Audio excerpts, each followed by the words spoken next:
Hello dear fans, friends and subscribers, welcome to Cricket Happenings with your host Ram. And on this particular Cricket Happenings show, it's about the 31st match of the Indian Premier League 2018 where the Mumbai Indians woes continued in IPL 2018 as they lost the match to the Royal Challengers Bangalore by 14 runs, thus making it very impossible now for Mumbai Indians to qualify because they have probably 6 more matches remaining and they have to win all the 6 matches that they are going to play, and that is going to be a stiff task for them unless they really play some extraordinary cricket. I don't see that happening. So the defending champions Mumbai Indians definitely sinking in this IPL 2018, not living up to their reputation unfortunately. And well, so I'll be talking about this game. So Royal Challengers Bangalore, I thought the Mumbai Indians bowlers did a very good job. This was played at the Bangalore Stadium, and the Mumbai Indians bowlers definitely deserved some commendation. They did a wonderful job of containing the Royal Challengers Bangalore batsmen, and they restricted them to 167 for 7. But the Mumbai Indians themselves could not really they could not even what do you call they could not even force the pace, barring one player, that Hardik Pandya, who made a 50. I mean, 168 was really a total that could have been chased comfortably probably, but unfortunately that didn't happen, and the Mumbai Indians were restricted to 153 for 7 thanks to some very good bowling from Tim Southee, who was the man of the match. Mohammad Siraj did a good job, and also Umesh Yadav, who really showed some serious pace and bounce, and Virat Kohli handling him in only the way that Virat Kohli likes to handle him, and that is to bowl him out before the death over started. So that was a wonderful job which was done by Virat Kohli, as he has been doing it in the IPL. So it was a good toss to win. Rohit Sharma, the Mumbai Indians captain, won the toss and immediately sent in the Royal Challengers Bangalore to bat first on this particular track. And Manan Vora started off. Manan Vora, as you know, has not played a lot of matches, probably a few matches in IPL 2018. But one knows that he's a very consistent player, and he's a very attractive stroke maker. Let me tell you that. So Quinton de Kock and Manan Vora started proceedings, and Manan Vora was absolutely in his element. He was giving a tough time to JP Duminy, slamming him for 2 sixes. He went after McLennan as well, and his contribution, he was running away like a train, I would say, because Manandi Vora's contribution was 31 runs out of an opening partnership of 38 with Quinton de Kock, when Mitchell McLennan actually dismissed Quinton de Kock for 7 of 13 balls with 1-4. But Manan Vora was unstoppable. He was carving boundaries. He was hitting sixes, especially JP Duminy was targeted to a large extent in 1 over. He went in excess of 22 runs, to my reckoning. And Mitchell McLennan also got some bit of tap from Manan Vora, who played some exciting strokes, and things went on.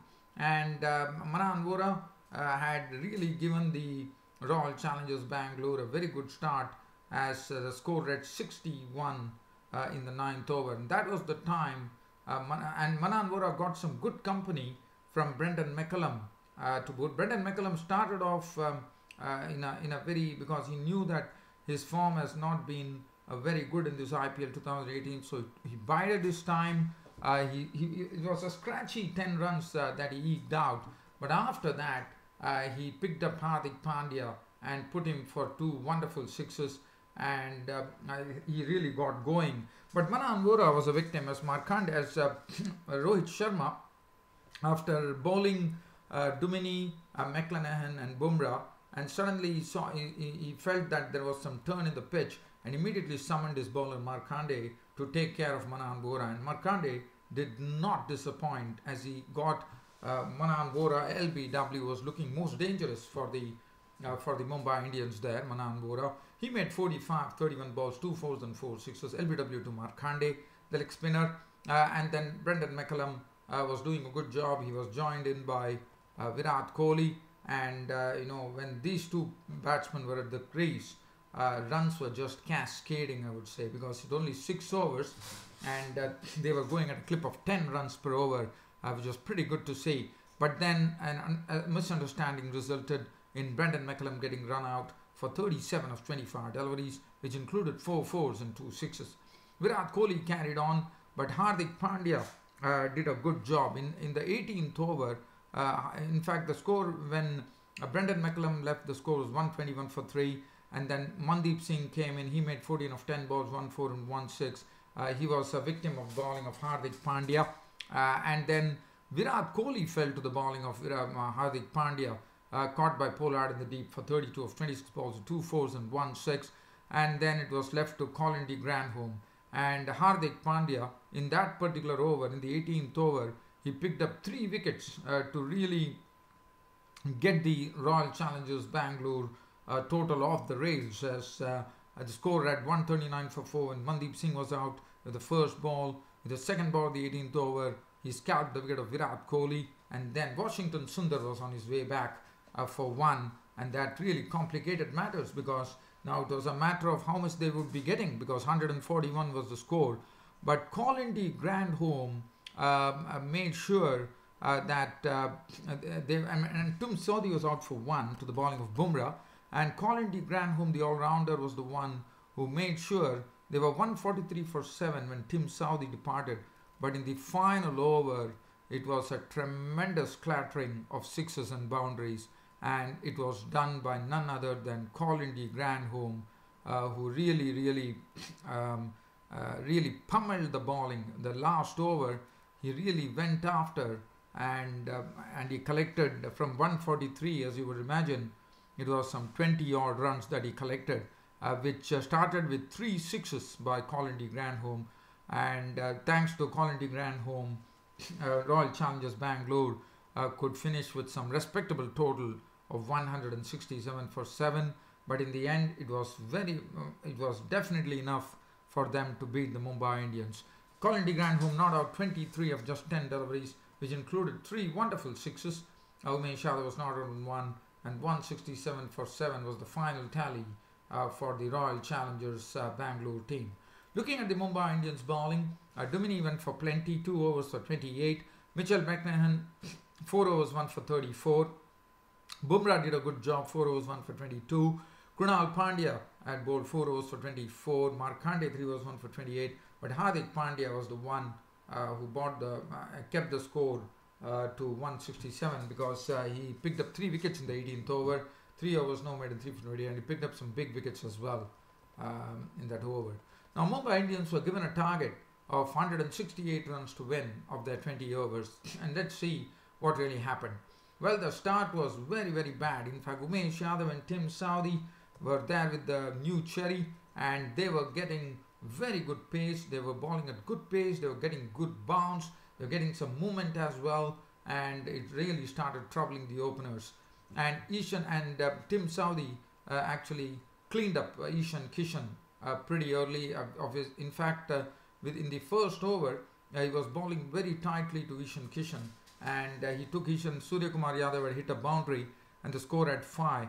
But Ishan Kishan was out to the final delivery of the first over of the Mumbai Indians innings. He was gone for naught, so that was a big blow. He was out out to the very first ball that he received of the final ball of Southee's over. He was gone, and after that, Duminy joined Surya Kumar Yadav. But Surya Kumar Yadav, who has been very consistent in the next over, not in the next over, he was a victim of the bowling of Umesh Yadav. So Umesh Yadav was really getting some good pace and bounce out of the wicket, and he got Surya Kumar Yadav LBW to himself, to Yadav for 9 of as many balls, 2 fours. That really was not good going for the Mumbai Indians, with the score reading 21 for 2 in the 4th over.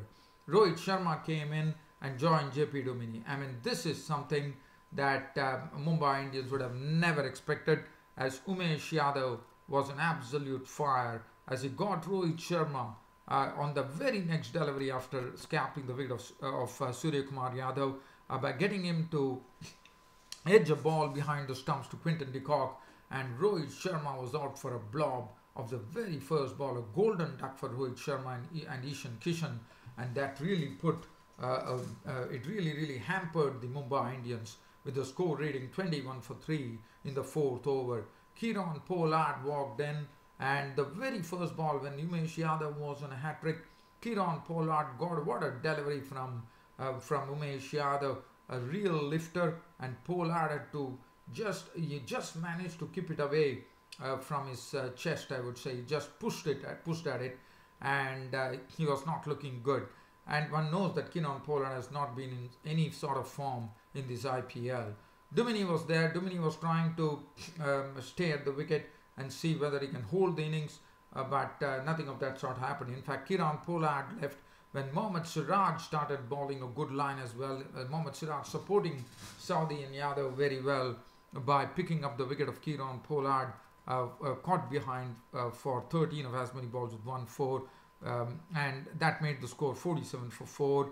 And then Hardik Pandya joined in. So once Hardik Pandya came in, there was a bit of runs coming in as Hardik Pandya played some fine strokes.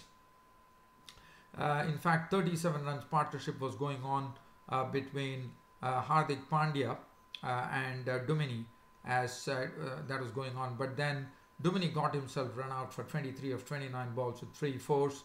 And then Hardik Pandya, the mantle fell on Hardik Pandya brothers. Hardik Pandya at one end and Krunal Pandya at the other end.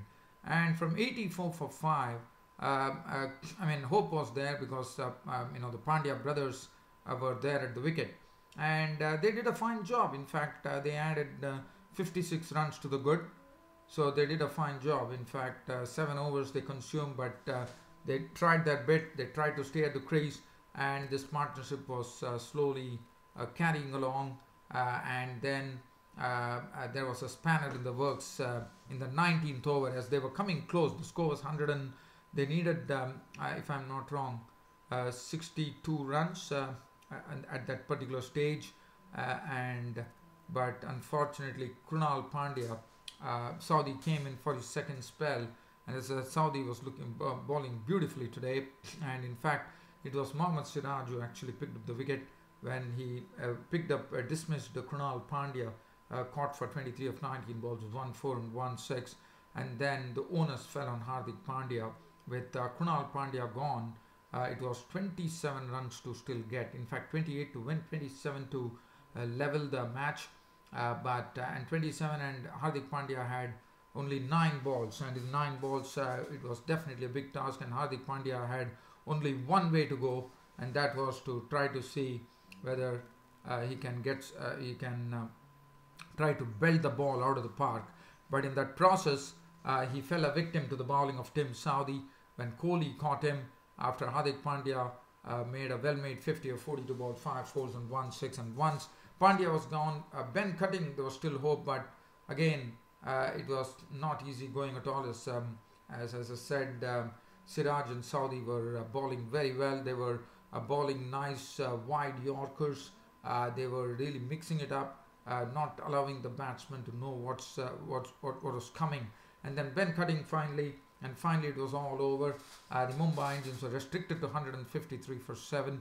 Cutting was not out on 12 of 6 deliveries, 1-4, 1-6. McLean was not out on not. And very unfortunately, the Mumbai Indians lost the match by 14 runs. And as I said, the woes for Mumbai Indians continued in the Indian Premier League 2018. As I said, now the onus will be on the Mumbai Indians to win all the remaining 6 matches that are left out for them. If they can do so, they still have a chance. But as I said, that is going to be a sort of a very, very stiff task. I wouldn't say impossible. Cricket is a game of gross uncertainties. Anything can happen. And Mumbai, the defending champions, Mumbai Indians, would probably see whether they can play some extraordinary cricket to go and pip the post of winning all the 6 matches. Well, as far as the bowling was concerned, Tim Southee, 4 overs, 2 for 25, bowled excellently, which bagged him the Man of the Match award. Umesh Yadav was very impressive. As I said, Virat Kohli has been handling him very well. He knows that Umesh Yadav is someone who leads runs at the death. So what he smartly does, as we have seen in the IPL, is he bowls him out within those, before those death overs. and he does a good job as well for his captain. 4 overs, no maiden, 2 for 29. Mohammad Siraj was impressive as well, 4 overs, 2 for 28. Yuzendra Chahal bowled 4 overs for 23. Washington Sundar, 1 over, was slammed by Pandya for 15 runs. Grant Home, 3 overs, none for 28, who also got a bit of stick from the Mumbai Indians batsman, Pandya especially. And finally, it was all over, Mumbai Indians losing, and Royal Challengers Bangalore improving their chances of getting into the to the IPL, probably keeping their hopes alive of reaching the IPL finals, if at all. As I said, the competition is really hot right now. Sunrisers Hyderabad are the ones who are on the top of the table right now. Chennai Super Kings are doing well. So Royal Challengers Bangalore have to play out of the skins to really get a slot there. And so it's a task cut out for both the teams, I would say. But for Mumbai Indians, it's a stiff task. For Royal Challengers Bangalore, they can still get there. Well, so that is as far as this report is concerned. Other than that, I'm just trying to see whether there's any cricket news that I could really talk about. There's one cricket news which I could really talk about is the test rankings. Now, India and South Africa, there was not much of a gap, but now the recent ratings that have come up from the ICC shows that India are among the top. They are on the top of the test rankings, and that is a wonderful feeling. And it's not about a few points. There are a lot of points which are separating them. So what they have done is the gap between India and South Africa has widened. Even though the South Africa are number 2, the gap has really widened. So that would be something India will be very happy about.